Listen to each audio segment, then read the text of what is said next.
News is Zionist news. Corporate Zionist news. You're full of shit. That's what you are. I just want to ask you, Do you care about the babies that were beheaded? No, they were never beheaded. That was a made-up story. It's not true. It's bullshit. Show me the fucking pictures now. So Show me the pictures. You're a lying full of shit. You're full of shit.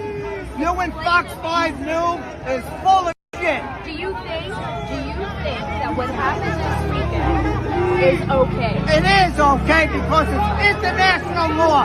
Resolution 242 says when an occupying force has the right to come in, when they occupy your country, you have a right, any means necessary, to defend your country with violence.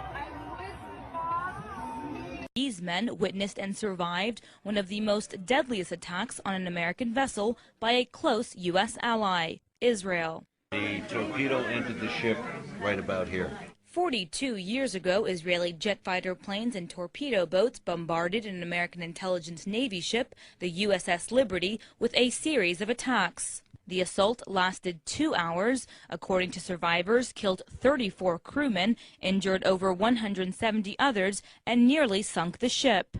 The whole story of it being an accident is just not true.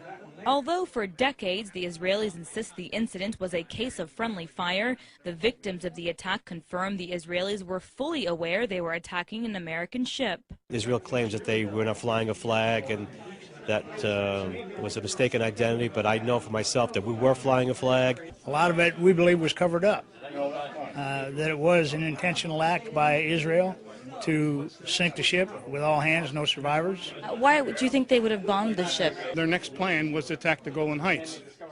So the troops they had on the Sinai now had to be moved to take the Golan Heights. The fact that the Israelis were massacring Egyptian troops, Egyptian prisoners of war.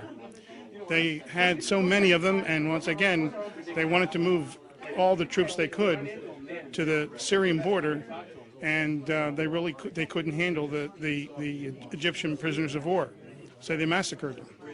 So it's perceived that they thought that we were intercepting the fact that that happened. This is a provocative act of war, would you not agree? Oh yes, definitely. What happened? How did the U.S. react when this happened? USS Saratoga, which was I can't tell you how many miles away, but it was several miles away, launched aircraft to come to our aid once we got the Mayday signal out. And those jets were recalled by McNamara, I believe. They relaunched, and the second wave was called back by President Johnson himself. That he did not want, for whatever reason, did not want the U.S. involved in this on our side. What do you think that is? Because I think Israel has too much money and they can have too many controlling interests in our government.